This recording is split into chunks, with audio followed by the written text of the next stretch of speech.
Telangana panchayat సెక్రటరీల association ఇచ్చిన పిలుపు మేరకు రాష్ట్ర వ్యాప్త సమ్మెలో భాగంగా రెండవ రోజు కోరుట్ల మండలంలోని జూనియర్ పంచాయతీ కార్యదర్శులు అందరూ కూడా సమ్మెలో పాల్గొనడం జరిగింది. ఈ సందర్భంగా పంచాయతీ కార్యదర్శులు మాట్లాడుతూ ప్రభుత్వం నోటిఫికేషన్లో చెప్పిన విధంగా 3 సంవత్సరాలు ఇవ్వడం జరిగిందని, దీనిని జీవో నంబర్ 26 ద్వారా మరొక సంవత్సరం పొడిగించడం జరిగిందన్నారు.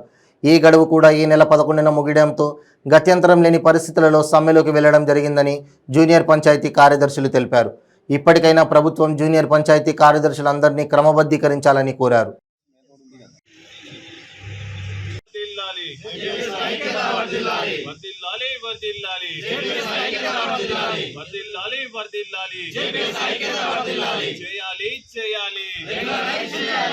నాలుగు సంవత్సరాల కిందట తెలంగాణ రాష్ట్ర ప్రభుత్వం నుండి రిక్రూట్ ద్వారా అయినటువంటి 9,000 పైచీలకు జేపీఎస్లు ఇలా 3 సంవత్సరాలు కంప్లీట్ అయినప్పటికీ కూడా జీవో నెంబర్ 26 ద్వారా ప్రభుత్వం మరొక సంవత్సరాన్ని దాన్ని పొడిగించడం జరిగింది. ప్రభుత్వం చెప్పిన విధంగానే జీవో నెంబర్ 66 ద్వారా ఎప్పుడైతే ఏప్రిల్ 11 ఉందో ఆ 11కే కాల పరిమితి ముగియడం జరిగింది. సో ప్రభుత్వానికి ఎన్నోసార్లు గత 15 రోజుల నుండి మేము ప్రభుత్వానికి అనేక రకాలుగా అనేక విన్నపాలు అనేక మార్గాల ద్వారా మేము ప్రభుత్వానికి విన్నవించుకున్నప్పటికీ ప్రభుత్వం నుండి స్పందన లేకపోయేసరికి గత్యంతరం లేని పరిస్థితులలో ఇలా తెలంగాణ రాష్ట్ర వ్యాప్తంగా ఉన్నటువంటి జూనియర్ పంచాయతీ కార్యదర్శులు అందరం కూడా ఇలా సమ్మెలోకి దిగడం జరిగింది. ప్రభుత్వానికి ఒకటే అప్పీల్ చేస్తూ ఉన్నాం.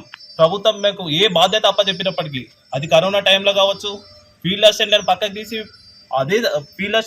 తీసి పెట్టినా కానీ కూడా ఆ బాధ్యతల్ని మా భుజస్కంధాలపై వేసుకొని సమర్థవంతంగా నిర్వహించడం జరిగింది. ప్రభుత్వం ఎంతో ప్రతిష్టాత్మకంగా చేపట్టినటువంటి ఏ కార్యక్రమైనా సరే, అది పల్లె ప్రగతి కావచ్చు, ఇంకా అదేవిధంగా గ్రామాల్లో వివిధ రకాల కార్యక్రమాలు కావచ్చు, సమర్థవంతంగా కూడా మేము ముందరికి తీసుకుపోవడం జరిగింది.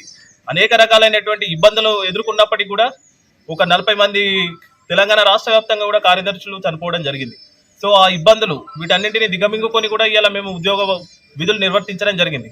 అయినప్పటికీ కూడా ప్రభుత్వానికి గత్యంతరం లేని పరిస్థితులలో ఈ 15 రోజులు కూడా మేము చూడడం జరిగింది, విన్నవించడం జరిగింది. అయినప్పటికీ ప్రభుత్వం నుండి ఎటువంటి స్పందన లేకపోయేసరికి ఈ రోజు అందరం కూడా ఇలా మేము సమ్మెలోకి దిగడం జరుగుతుంది. వచ్చినాం కాబట్టి మేము ఒకటే కోరుకునేది, రెగ్యులర్ అంటే మాకు సర్వీస్ రూల్స్ ఇచ్చేసి రెగ్యులర్ చేయాలి.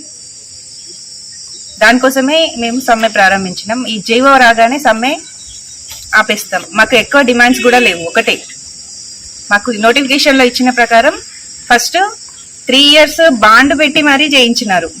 బాండ్ ప్రకారం మేము సర్వీస్లో ఉన్నప్పుడు ఏ పని అప్పచెప్తే ఆ పని చేస్తామని బాండ్ తీసుకున్నారు మా ద్వారా.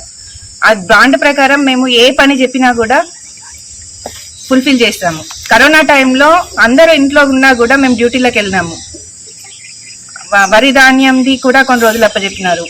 రేషన్ సప్లై చేయడానికి దానికి కూడా డ్యూటీ అప్పచెప్పినారు. ఫీల్డ్ అసిస్టెంట్లు సమ్మెలోకి వెళ్తే ఈజీఎస్ బాధ్యతలు మొత్తం మాకే అప్పచెప్పినారు.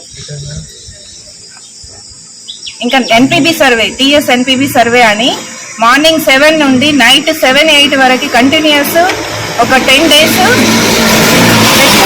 మేము అలాంటి డ్యూటీస్ కూడా చేసినాము. ఇప్పుడు అవన్నీ చేసినా కూడా మేము అడిగేది ఏమీ లేదు, ఓన్లీ మాకు రెగ్యులరైజేషన్ కావాలి. మేము సర్వీస్ కంప్లీట్ చేసినాము. మాకు ఇచ్చిన జీవో ప్రకారం 4 years కూడా కంప్లీట్ అయిపోయింది. మాకు ఇప్పుడు రెగ్యులర్ చేస్తూ ఒక జీవో రావాలి, అదే కోరుకుంటున్నాము.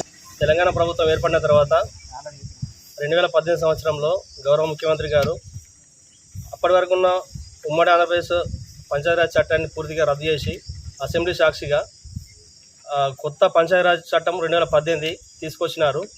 దానిలో భాగంగా గ్రామాలన్నింటినీ గాంధీజీ కలలు కన్నా గ్రామాలుగా మార్చేందుకు ఆయన ఆలోచనల ప్రకారం ఒక చట్టాన్ని తయారు చేసి దానిలో నుంచి ఒక పంచాయత్ సెక్రటరీ అనే పోస్ట్ను క్రియేట్ చేసి ఈరోజు 9,300 మంది పైచీలకు పైగా పంచాయత్ సెక్రటరీలో రిక్రూట్మెంట్ చేసినారు.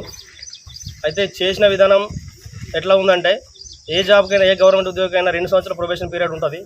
కాకపోతే ఈ జూనియర్ పంచాయత్ సెక్రటరీకి 3 సంవత్సరాల ప్రొబేషన్ పీరియడ్ అని పెట్టి ఒక రిటర్న్ టెస్ట్ పెట్టి సివిల్స్ తరహాలో నెగిటివ్ మార్కింగ్ పెట్టి రిక్రూట్మెంట్ చేసినారు.